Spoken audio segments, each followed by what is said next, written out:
Shalom, salam damai.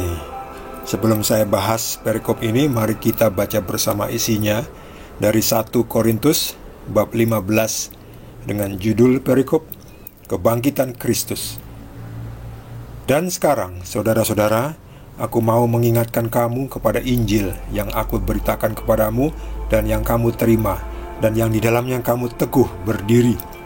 Oleh Injil itu kamu diselamatkan, asal kamu teguh berpegang kepadanya, seperti yang telah kuberitakan kepadamu, kecuali kalau kamu telah sia-sia saja menjadi percaya.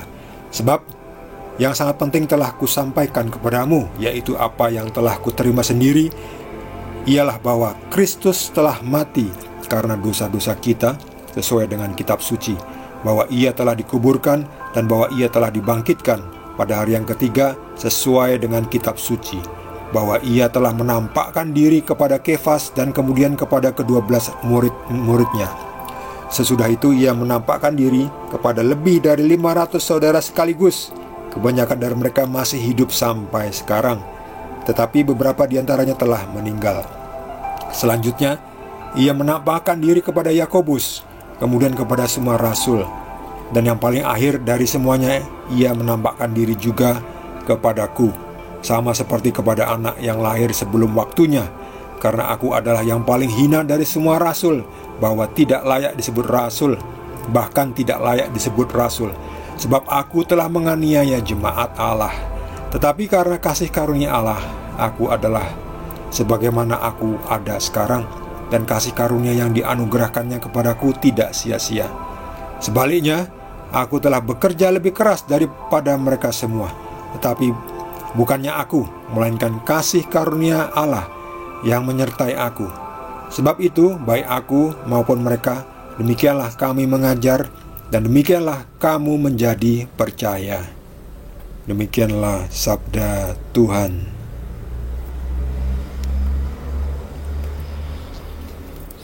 Paulus menegaskan kebangkitan Yesus Kristus, bahwa benar Tuhan Yesus disalibkan, Tuhan Yesus mati, Tuhan Yesus mati karena dosa-dosa kita, dan Tuhan Yesus telah dikuburkan dan bangkit pada hari yang ketiga, ya, dan sudah tercatat, ya, dalam kitab suci.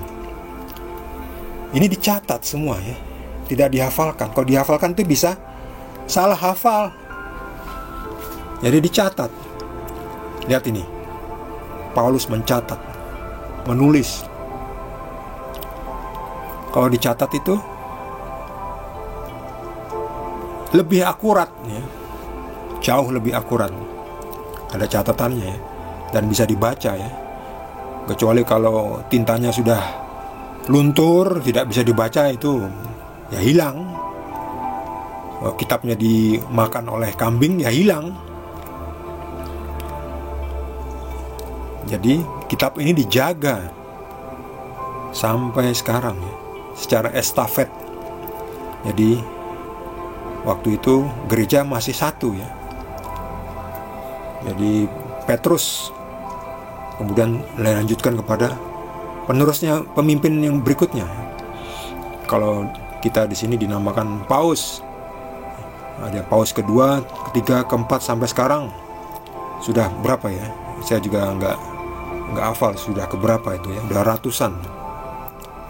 Dilanjutkan terus, ya, secara estafet. Bukunya disampaikan terus, ya.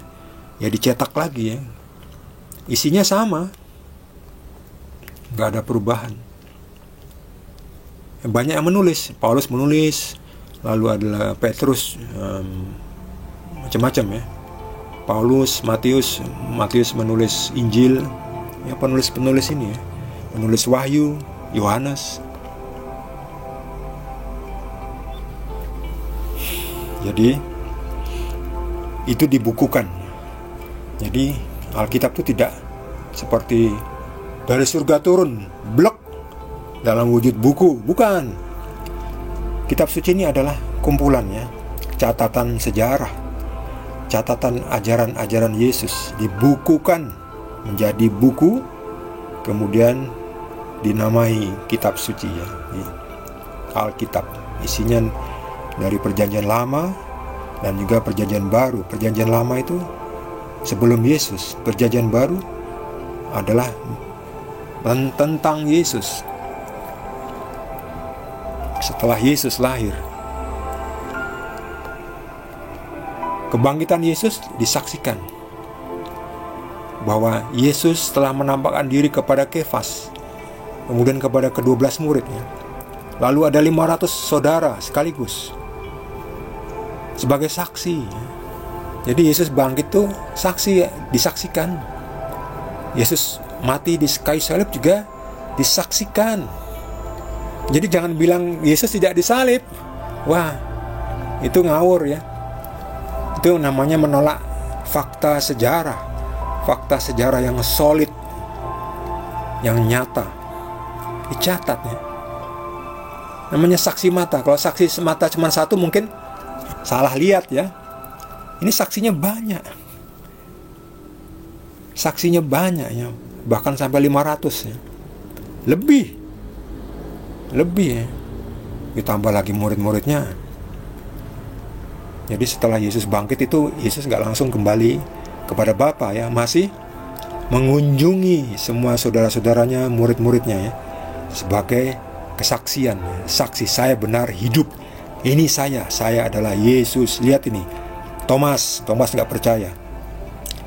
Tunjukkan, masukkan jarimu ke dalam bekas luka di tanganku, di lambungku juga yang ditusuk oleh tombak. Itu nyata, disaksikan oleh murid-muridnya juga yang lain. Jadi yang benar tuh ya memang catatan sejarah ini, Injil ini. Nah, buku-buku lain yang berabad-abad kemudian menulis udah melenceng itu udah nggak asli itu. Yang asli itu datang duluan. Yang palsu itu datang belakangan. Apalagi kalau sudah ratusan tahun ya. Nah, itu kan sudah ngawur-ngawuran lah. Udah jelas itu ditulis oleh mereka-mereka yang membenci Yesus, yang membenci pengikut Yesus.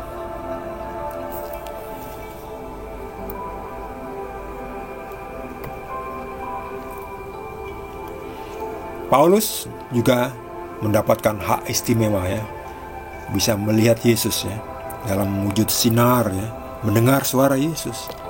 Namun begitu Paulus menyadari bahwa aku adalah yang paling hina dari semua rasul, bahkan tidak layak disebut rasul sebab aku telah menganiaya jemaat Tuhan. Ya, Paulus ini bertobat ya. Sebelumnya namanya Saulus, lalu bertobat dan menjadi namanya Paulus. Karena kasih karunia Tuhan, Paulus bertobatnya menjadi pemberita Injil yang sangat efektif, yang paling rajin ya, pergi menyebarkan Injil kepada orang-orang yang bukan Yahudi ya. Menjadi cikal bakalnya Injil disebarkan ke seluruh dunia, dimulai oleh Paulus. Kemudian sampai ke Roma lalu ke Eropa ya. Turki juga ya, Turki waktu itu ya pengikut Yesus semua itu. Sampai datang itulah musuh-musuh Tuhan ya. Jadi ini adalah fakta sejarah tentang kebangkitan Kristus, kebangkitan Yesus Kristus. Bagi saudara yang mendapatkan tambahan pencerahan dari Tuhan Yesus, boleh juga berbagi dengan kita. Yang belum subscribe, jangan lupa di subscribe dan juga di like. Kita akan lanjutkan dengan perikop berikutnya, masih dari 1 Korintus, surat Rasul Paulus kepada umat di Korintus. Terima kasih. Tuhan Yesus berkati kita semua.